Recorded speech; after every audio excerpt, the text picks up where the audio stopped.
Olá a todos, meu nome é Uriel Silva, sou estudante de jornalismo, cineasta e documentarista. Esse é o nosso programa piloto sobre cinema pela Web TV Fase Cachoeira.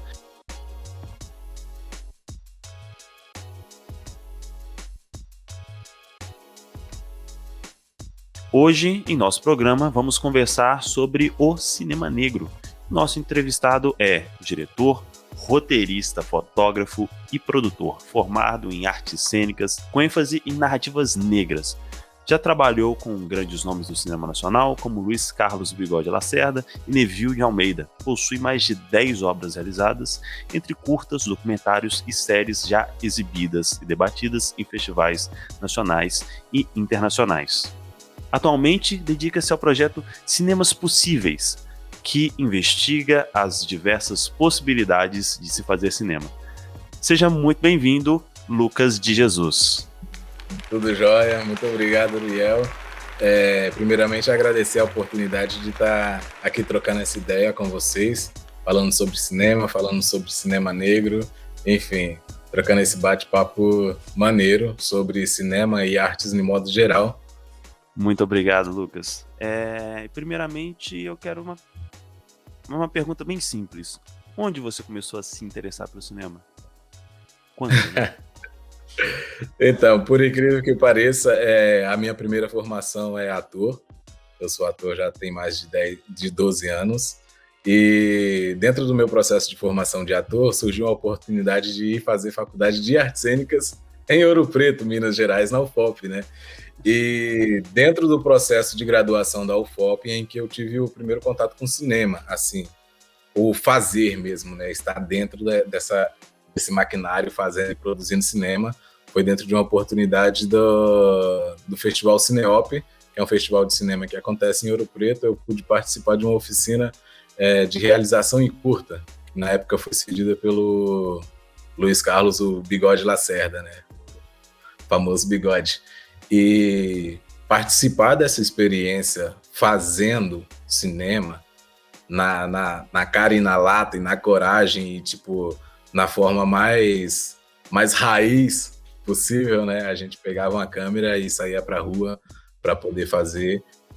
Eu acho que foi onde que despertou mesmo, que me deu esse gatilho para poder continuar fazendo, assim. Eu acho que o primeiro interesse veio assistindo filmes.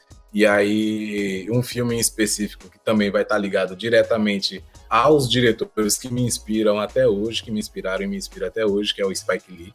Na época eu nem sabia que era um filme dele, mas assistindo a um filme dele, eu criei muito esse interesse e essa curiosidade em estar fazendo cinema, né? E aí, então, surgiu a oportunidade de fazer essa oficina dentro do Cineop, com Bigode, e aí sim eu pude experimentar. Então toda aquela paixão que eu já tinha, que já tinha sido despertada, realmente me motivou a seguir fazendo cinema, né? Então, dali em diante, eu me dedico praticamente integralmente só a fazer cinema. Que legal. Vamos aproveitar que você puxou ali o Spike Lee, que eu gostei muito. Para você, me fala aí, quais são os diretores que te inspiram, né? Que o Spike Lee, ele é um ícone, né, para o cinema negro internacional, né, mundial.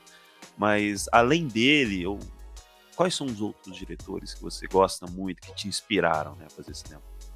De referência, de quem me inspira, de quem tem me inspirado a fazer cinema, então tá aí, Spike Lee, Zósimo Bulbu, Joelzito Araújo, e uma leva nova que também tem chegado aqui, tem feito cinema. Eu atualmente estou morando em Salvador, e aí tem uma galera jovem por aqui também que me inspira muito a fazer também, né? Tem a Viviane Ferreira, que é daqui, mas agora está em São Paulo, tem a Ana do Carmo, tem um pessoal da Sujeito Filmes, que é um coletivo baiano aqui também, que tem feito um cinema na qual eu acredito, né? Que é um cinema pensado das coisas que motivam, das lutas que a gente quer desenvolver, quer pensar, quer trazer reflexão, né? O Zósimo é um cineasta que ele trouxe todo esse referencial de cinema negro, né? Principalmente para o Brasil, e conseguiu fazer com que isso ganhasse bastante relevância, né? Então ele é um dos primeiros cineastas a pensar essa construção, esse fazer de cinema negro para além de uma estrutura que coloque o negro numa posição racista, mas pensar o negro com toda a sua história, com todo o seu contexto, de uma forma que essa outra história que sempre foi apagada, principalmente dentro do cinema, né? A gente, na verdade, tem o apagamento histórico do negro em todas as vertentes, e aí, ao mesmo tempo que tem todas essas vertentes, ela reflete no cinema. Então, o Zósimo é esse cara que chega para dar essa luz, né? Para poder contar novas histórias, para além que não seja só uma história de um estereótipo racista, mas que conta a história desse personagem com suas angústias, com suas emoções, com suas vivências, com suas experiências, e também mostrando a importância e a grandiosidade que é ser preto no país, enfim, no mundo, de uma forma em geral. Então, acho que essas pessoas são quem me inspiram, né, a fazer cinema da forma que eu faço hoje. Cara, muito bonito, muito bonito. Principalmente sobre o Zósimo Bulbul, né, que muita gente no Brasil não conhece suas obras, né, sendo um diretor tão incrível que, inclusive, né, eu tive a oportunidade de fazer minha primeira vez que me encontrei no cinema, que eu fiz aula de direção de fotografia, foi pelo Centro Afro Carioca, dele lá do Zósimo Bulbul, que foi onde que, vamos dizer assim, que me abraçou também. Então acho muito legal isso. E vamos aproveitar que você falou, né, dessa vivência, né, do jovem negro, que é uma coisa muito legal da gente saber como é. E para você, quais são os desafios de ser um cineasta negro no Brasil? Como é isso? Quais são os desafios, cara? Conta pra gente. Cara, é engraçado fazer essa pergunta, né? Porque a gente é massacrado, a gente é diminuído em todas as esferas, né? E isso reflete no cinema, isso reflete na arte, isso reflete em todas as outras dimensões do que é ser negro num país extremamente racista, né? Então, assim, vai desde dificuldades em conseguir apoio, em dificuldades em ter sua obra exposta, mostrada da forma que deve ser mostrada. Enfim, tem N fatores que tem esse peso, né, sobre as nossas construções, trazendo essa dificuldade da gente fazer cinema, né? E aí, muitas vezes, isso acaba refletindo em obras que não queiram pensar sobre o que é ser negro, né? Muitas vezes a gente acaba tentando ocultar esse outro nosso lado de contar nossas histórias, de contar sobre a grandiosidade do nosso povo, de contar as questões que a gente vivencia, né? Muitas vezes a gente acaba mascarando isso por já sofrer isso diariamente, já sofrer esses preconceitos e essas dificuldades, e como isso reflete na nossa vida, nas nossas oportunidades de poder construir mais coisas, às vezes a gente acaba abafando e não querendo contar. Mas aí eu acredito muito no movimento que tem surgido dos negros se começarem a se unir, né? Não é à toa que hoje a gente vê muito filmes, muita mostra de cinema negro acontecendo, e fazer esse movimento de aquilombamento mesmo, para a gente poder criar essa cultura de contar realmente as nossas histórias, as nossas verdadeiras raízes, né? Mostrar as nossas verdadeiras raízes, os nossos verdadeiros questionamentos, sem ser massacrado da forma que a gente vem sendo massacrado há bastante tempo, né? Um outro movimento que eu vou colocar já aqui dentro dessa questão é que tem muitos países lá fora que veem da forma como deve ser visto os nossos trabalhos, né? Então, às vezes a gente faz muita coisa para primeiro ser exibido lá fora e aí sim talvez ganhar uma certa relevância aqui dentro do nosso país, né? Acho que a gente no Brasil a gente sofre muito com essa questão que as pessoas só querem um cinema hollywoodiano muitas vezes, né? As pessoas falam, filme brasileiro é ruim, aquela coisa toda, porque eles são muito acostumados com essa coisa do cinema hollywoodiano, né? Sobre o que tá no mainstream, né? E eles esquecem aí do que o que tem que ser falado é o que a gente vive realmente, a gente tem que se identificar com aquilo. E se unir, fazer para nós primeiro, que seja para colocar as nossas obras para fora do país para ter essa relevância, para que as pessoas aqui dentro do país comecem a perceber que, para além de muitas vezes, uma dificuldade técnica que a gente tem, exatamente por não acessar as ferramentas e os meios necessários para a gente fazer uma obra, sei lá, com a Alexa, com a Red Super, enfim, a gente de fazer como a gente faz na guerrilha mesmo, para que essas pessoas entendam que, na verdade, a gente faz obra de relevância, né? Porque quando ela vai para fora, ela tem essa relevância e a sua importância notada da forma como deve ser mostrada. Não simplesmente de ser um filme negro, então é um filme menos, né? Eu acho que é isso. Eu vou perguntar depois sobre o cinema brasileiro, mas eu quero saber um pouco sobre essa sua obra, o que você mencionou, né? Que eu não sou branco, sou preto. Como é que foi a ideia dessa obra? Como que veio essa ideia para você? Como você, vou fazer isso? Então, cara, a história desse filme é muito curiosa, assim, e veio de um lugar muito forte de tomar consciência de quem realmente a gente é, né? No início do ano de 2020, eu passei um período que eu estava muito doente, e aí eu fui fazer uma consulta numa clínica, né, que era uma clínica da família na Barra da Tijuca. Eu morei Uhum. durante quase 7 anos no Rio de Janeiro, e aí estava lá, doente, extremamente doente, e aí fui procurar essa consulta nessa clínica, né? E a clínica é muito bem falada e, tipo, o atendimento é de primeira qualidade, enfim, N coisas. Fui fazer essa consulta e aí preenchi, dei todas as minhas informações na ficha. Na hora que a moça imprimiu a folha para mim poder assinar, estava escrito que eu era branco na ficha. E Ué. aí eu falei: "Não, eu não sou branco, velho, eu sou não preciso nem falar, né, na verdade, só olha para mim, né". E aí pedi para trocar e ela disse que infelizmente não tinha como trocar. E eu disse: "Como não? Se você me deu a ficha para mim verificar as informações, se eu falar que meu número de telefone está errado, você vai conseguir trocar. Se eu falar que meu endereço está errado, você vai conseguir trocar. E se eu falar que, tipo, não, tá errado, eu não sou branco, eu sou preto. Aí você tá falando que essa informação você não consegue?". Enfim, fiz a consulta e não consegui trocar a minha cor na ficha. E aí eu fiquei viajando, eu fiquei o tempo inteiro da consulta pensando sobre isso, né. Provavelmente é um local onde que as pessoas, todo mundo, todo preto que chega é colocado como branco para ter esse adimento de primeiro mundo que tem dentro de uma clínica, pública, né. Porque realmente se parece que está dentro de uma clínica particular. Atendimentos profissionais, o espaço é tudo bem adequado, assim, né? Mas aquilo ficou martelando muito forte na minha cabeça, cara, muito, muito, muito, muito forte. Eu falei: "Não, velho, que isso, eu preciso fazer alguma coisa, eu preciso".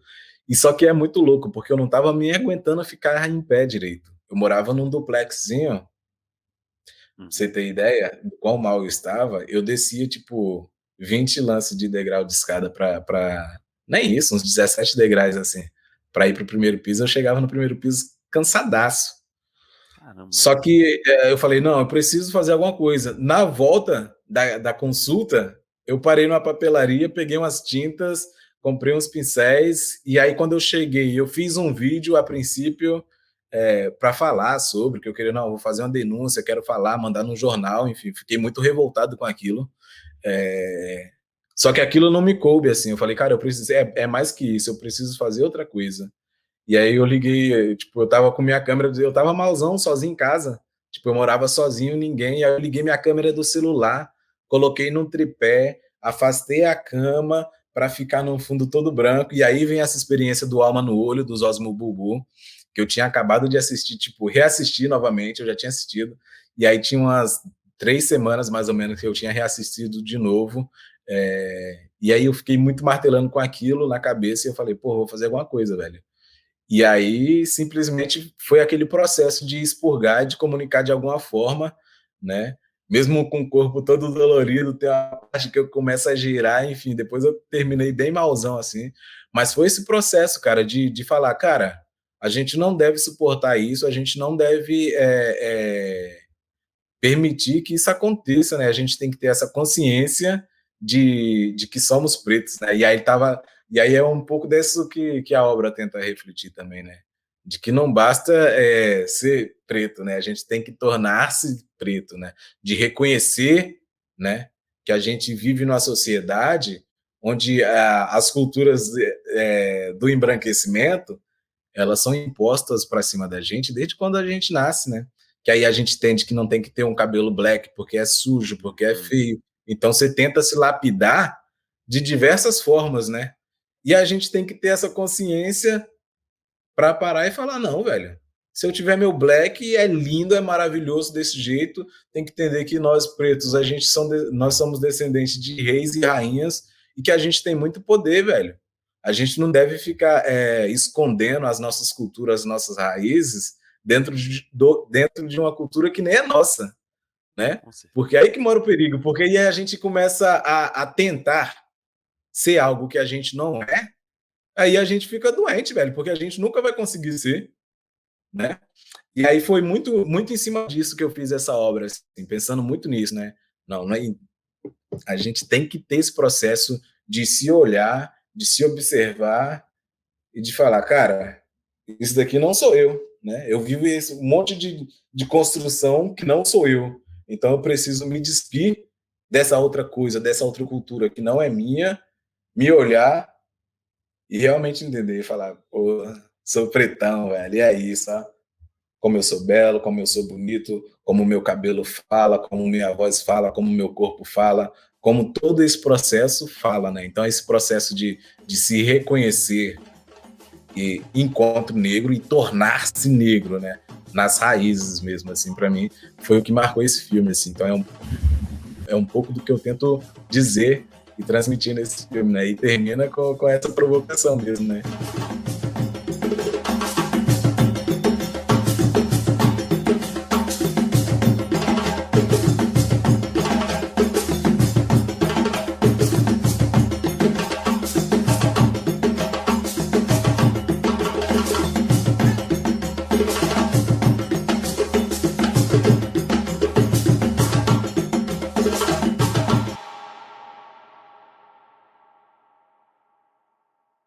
Uma coisa que eu quero saber nesse seu outro filme que a gente, né, que você fez, né, o mais recente. Quem quiser assistir vai ter que esperar um festival, mas daqui a pouco ele tá aí para todo mundo assistir ali nos festivais.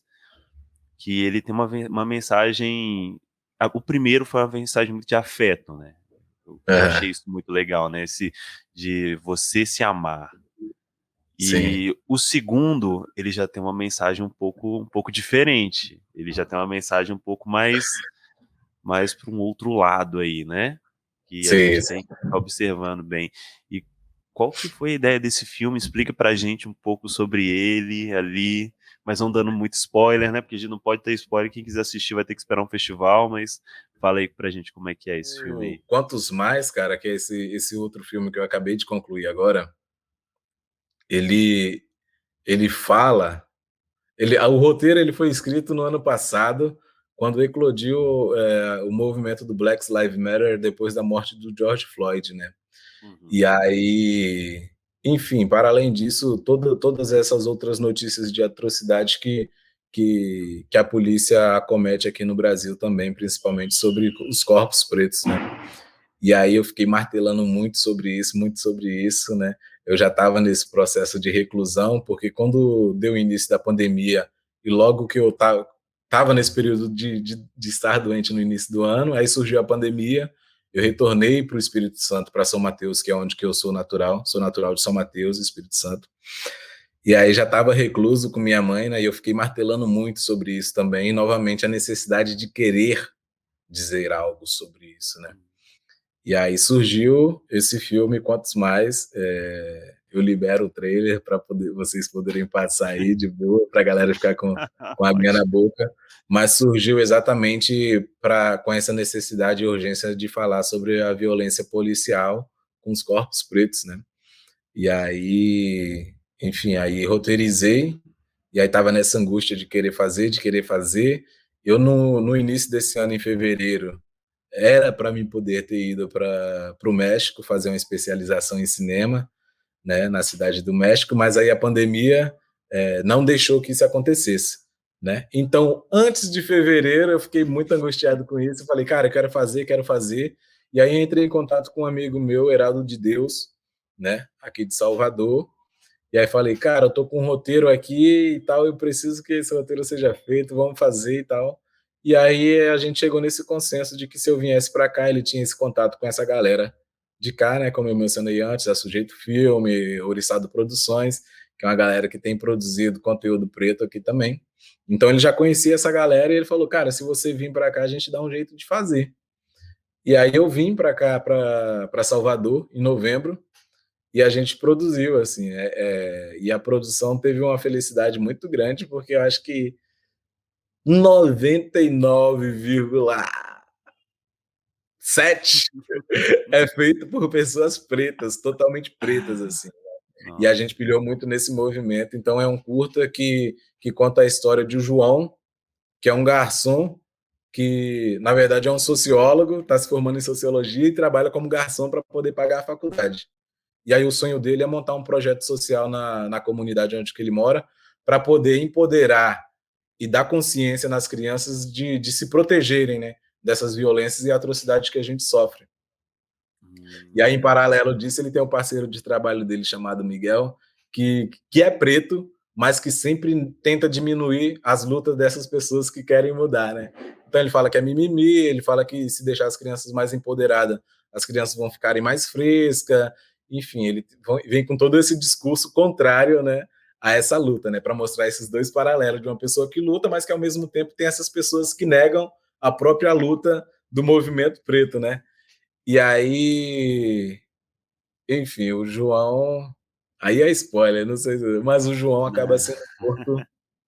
O João acaba sendo morto pela polícia porque a polícia confundiu um canudo com a arma, né?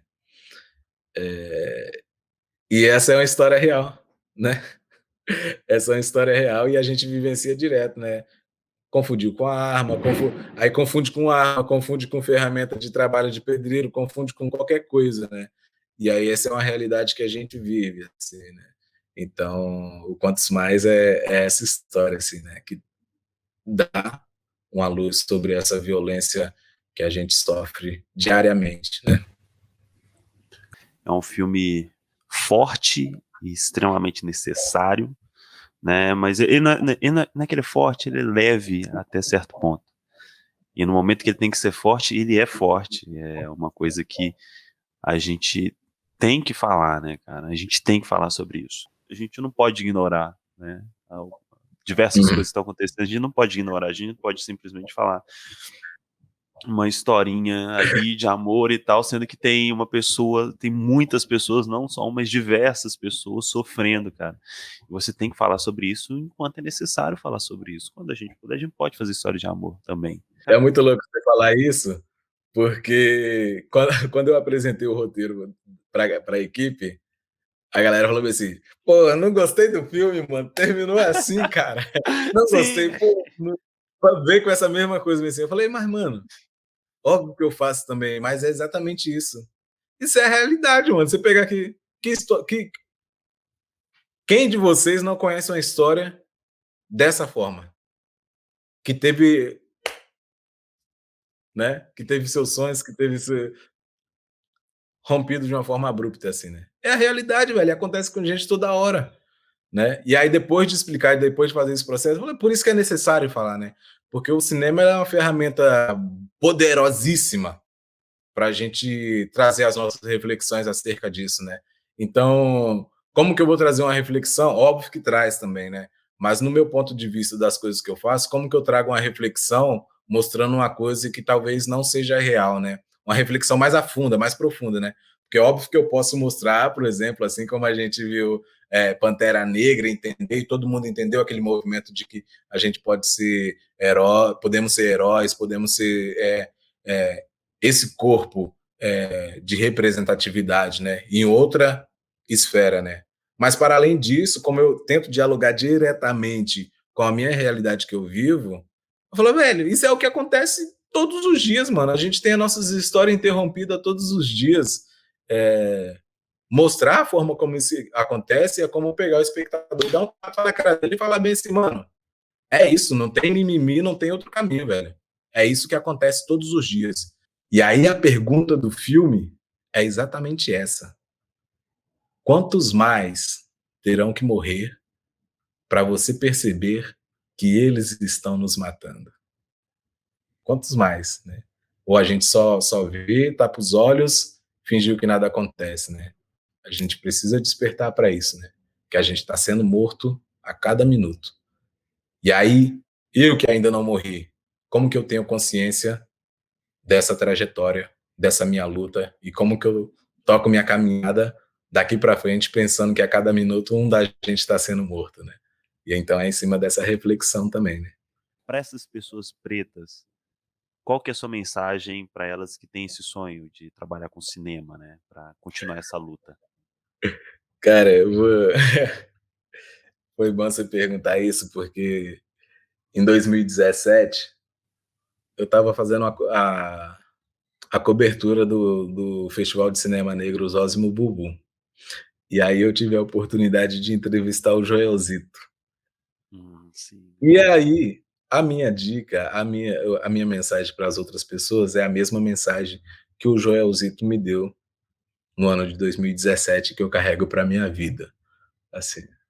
E aí eu perguntei, Joelzito, qual é a dica que você dá para quem está começando? Ou, enfim, qual é essa dica para quem quer fazer cinema? E aí a dica que ele deu é filmem, filmem, filmem. Registrar tudo, né? A história de sua mãe, a história de seu pai, a história do seu bairro, a história da sua casa, a história da sua rua, porque a história de um Oscar pode estar dentro da sua casa, né? Perfeito, Lucas. Acho que é essa a dica. Que dica preciosa. Realmente, eu acho que não tem dica melhor que essa. Não existe dica melhor que essa. E, bem, eu queria agradecer você por ter nos dado essa oportunidade, essa conversa rica de conversar contigo hoje. E agradecer também a galera aí que assistiu, você que assistiu, muito obrigado. E se você quiser falar mais alguma coisa, tá aí à disposição aí. Bom, eu queria novamente agradecer, né, ao espaço, a essa conversa, a essa troca, dizer que, para mim, eu acho super importante ter esses espaços para a gente dialogar também, né? Como eu coloquei, que a gente precisa desses espaços de se aquilombar, de se mostrar, fazer com que cada vez mais reverbere o nosso fazer artístico. Um espaço como esse que vocês estão proporcionando também é excelente. Então, parabenizar pela iniciativa, que tenham muitos